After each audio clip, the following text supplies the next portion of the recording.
नमस्कार, मैं हूं आपके साथ प्रगति और आप देख रहे हैं टोटल टीवी। खबरों की शुरुआत बड़ी खबर के साथ करेंगे, जहां लोकसभा चुनाव की दूसरे चरण का मुकाबला लगातार जारी है। दूसरे चरण में कई दिग्गज नेता चुनावी मुकाबले में हैं। पूर्व प्रधानमंत्री एचडी देवगौड़ा ने अपना वोट डाला। कांग्रेस सांसद शशि थरूर ने भी मतदान किया है और इस बीच केंद्रीय मंत्री गजेंद्र सिंह शेखावत ने भी मतदान किया है। बता दें कि निर्मला सीतारमण ने भी अपना वोट डाल दिया है।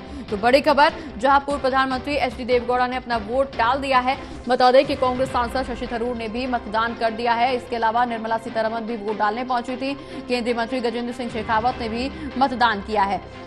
लोकसभा चुनाव के दूसरे चरण के लिए वोटिंग सुबह से ही जारी है। 13 राज्यों की 88 लोकसभा सीटों पर मतदान सुबह से ही देखने को मिल रहा है। कई दिग्गज नेता चुनावी मुकाबले में हैं। कई बड़े नेताओं की साख अभी दांव पर लगी हुई है। दूसरे चरण का चूंकि चुनाव है, 88 सीटों पर वोटिंग सुबह से ही देखने को मिल रही है। उत्तर प्रदेश और महाराष्ट्र की 8 सीटों पर वोटिंग जारी है। इसके अलावा असम, बिहार, छत्तीसगढ़, कर्नाटक, केरल, मध्य प्रदेश के साथ साथ राजस्थान, त्रिपुरा और पश्चिम बंगाल और जम्मू कश्मीर में भी वोटिंग सुबह से चल रही है।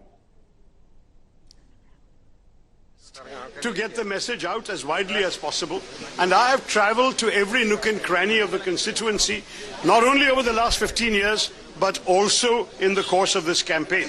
And I believe that people have seen what we have to say. Thank you. ജനങ്ങൾക്ക് കേറാനും ഇറങ്ങാനും ബുദ്ധിമുട്ടുണ്ട് കേട്ടോ, ഞാൻ മാറുന്നു. Thank you.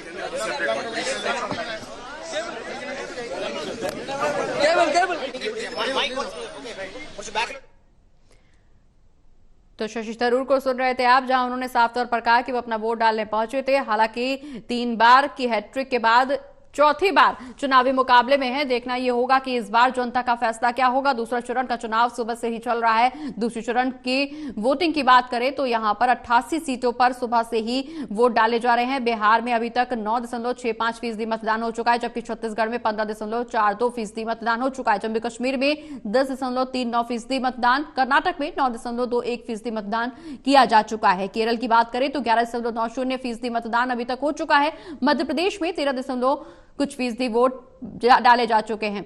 वहीं मणिपुर में 15.49% वोट हो चुका है। राजस्थान में 11.77% मतदान अभी तक किया जा चुका है।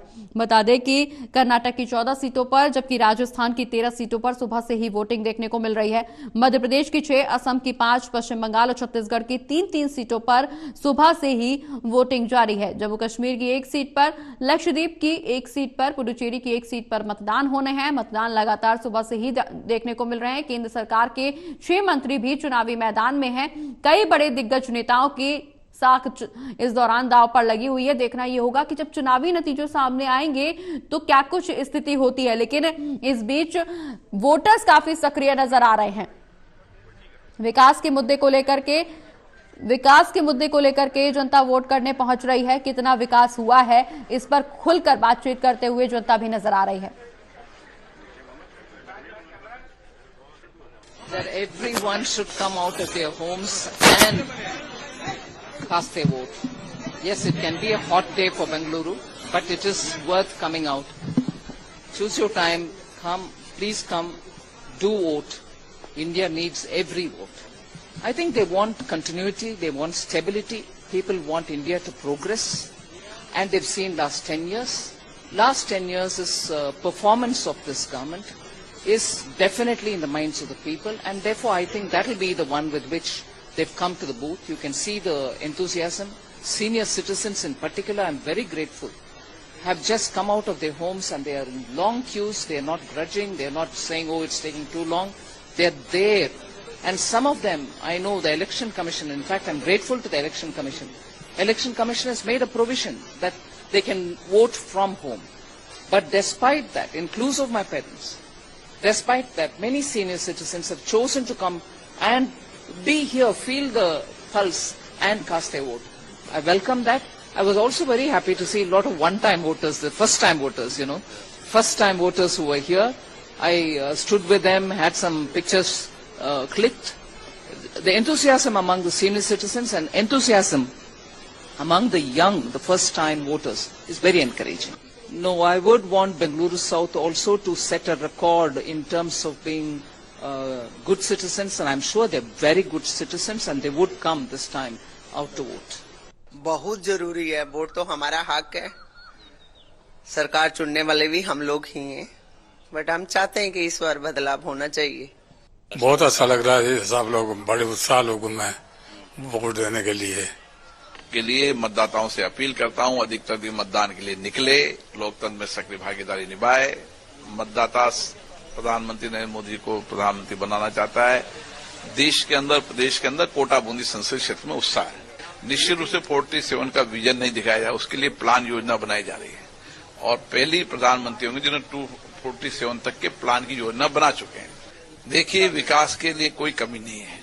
कोटा के अंदर रेलवे स्टेशन हो, पासपोर्ट ऑफिस हो, हॉस्पिटल्स हो, हाईवे हो, ऐसा कोई काम नहीं केंद्र सरकार से संबंधित जो कोटा में नहीं हुआ। चाहे स्पोर्ट्स कॉम्प्लेक्स हो, चाहे बूंदी में स्पोर्ट्स कॉम्प्लेक्स हो, चाहे पीने का पानी हर घर में योजना हो, तमाम योजनाएं जो केंद्र की, सारी योजनाएं यहाँ पाई। कुछ योजनाएं ऐसी भी आई जो केंद्र में पहली बार आई है, उनको भी यहाँ पे लाया गया। किसी योजनाओं की कोई कमी यहाँ पर नहीं रही। जातियों के आधार पर चुनाव लड़ना लोकतंत्र के लिए उचित नहीं है। कुछ लोग जाति और तुष्टीकरण के आधार पर चुनाव लड़ते हैं, देश के हित में नहीं। विजन वही है कि प्रधानमंत्री नरेंद्र मोदी जी के नेतृत्व में 247 का एजेंडा तैयार करना, कोटा बूंदी के अंदर जो विकास के जो कुछ एजेंडे बाकी है उनको पूरा करना। मैं अपनी जिंदगी में पहली बार मैंने अपने आप को वोट दिया है। बीजेपी को वोट देते हुए मेरा नाम पहली बार आया है। गाजियाबाद की जनता के लिए क्या कहेंगे आप? सबसे यही रिक्वेस्ट है कि ये देश सेवा का सुनहरा मौका होता है वोटिंग वाला भी, अपना वोट भी दें और देश के अंदर अच्छी सरकार आए, अच्छा प्राइम मिनिस्टर बने, अच्छे लोग राजनीति में आए, उसके लिए ज्यादा से ज्यादा मतदान कराने के लिए पूरा प्रयास करें। मंत्री बनाते हैं, अच्छे लोगों को राजनीति में लाने के लिए प्रेरित करते हैं। जीत के लिए कितने आश्वस्त हैं? गाजियाबाद का बीजेपी का टिकट मिलना जीत की गारंटी होता है। आपने भी वोट डाल दिया है, कितनी आश्वस्त है जीत के लिए? पूरी तरह आश्वस्त है। मोदी को कोई हरा ही नहीं सकता, वो पूरी तरह आश्वस्त। कैंपेनिंग में भी साथ रही है क्या? नहीं, बिल्कुल बहुत ज्यादा कलर का मैजिक तो है ही, और यहाँ पे नहीं गाजियाबाद में पूरे देश में ये भगवा रंग चल रहा है, तो उसका एक्साइटमेंट है। और यस, आपने भी वोट डाला है, साथ में सपोर्ट करने के लिए आई हैं अपने फादर इन लॉ को? बिल्कुल बिल्कुल, हमने पापा को पहली बार वोट डाला है क्योंकि विधानसभा अलग आई है पापा की, और इस बार मोदी जी के लिए फिर से अब की बार मोदी सरकार, तो बहुत ही खुशी है। तो बच्चे भी साथ में आए हैं, उनको भी एक्सपीरियंस लेना था, तो बहुत खुश है। देखिए, आज का दिन लोकतंत्र के लिए, भारत के परिपक्व होते हुए लोकतंत्र के लिए सबसे बड़ा दिन है। और आज जिस उत्साह के साथ लोग मतदान के लिए निकले हैं, मैं पूरे विश्वास के साथ में कह सकता हूं कि आज मतदान का प्रतिशत निश्चित रूप से बहुत बढ़ेगा। भारतीय जनता पार्टी ने निरंतर विकसित भारत बनाने के संकल्प के साथ पिछले 10 साल में जिस तरह से माननीय प्रधानमंत्री नरेंद्र मोदी जी के नेतृत्व में एक तरफ जहां गरीब कल्याण की योजनाओं को संपूर्णता और समग्रता के साथ में उतारते हुए 25 करोड़ लोगों को गरीबी की रेखा से बाहर निकालने में सफलता प्राप्त की, वहीं दूसरी तरफ देश की सीमाओं को सुरक्षित करते हुए, देश को आर्थिक दृष्टिकोण से समृद्ध करते हुए, देश की प्रतिष्ठा पूरे विश्व भर में पुनः स्थापित करने में कामयाबी हासिल की है। जहां एक तरफ 4 से 14 के बीच में देश अपना आत्मविश्वास खो करके एक कमजोर देश है, ऐसा मन में भाव उत्पन्न हो चुका था।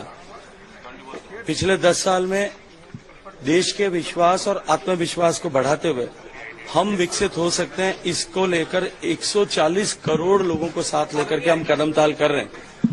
और अब की बार का चुनाव विकसित भारत के संकल्प की आधारशिला रखने का चुनाव है। देखिए, निश्चित रूप से 400 पार होगा। मैंने पहले भी कहा है, जब हमने 272 की बात की थी और उस दिन मैं मतदान करने आया था, तब भी आप लोगों के प्रश्न थे और मैंने कहा था निश्चित 272 होगा। 2019 में जब हम मतदान करने आए थे, तब भी आपका प्रश्न था कि क्या 25 सीटें जीत पाएंगे और क्या जोधपुर की सीट आप जीत पाएंगे और क्या 300 के पार होगा। आपके सामने परिणाम तीनों जगह हुआ। इस बार भी ये निश्चित मान करके चलिए, जोधपुर हम प्रचंड बहुमत से जीतेंगे, राजस्थान की 25 सीटें जीतेंगे और देश में अब की बार 400 के पार होगा।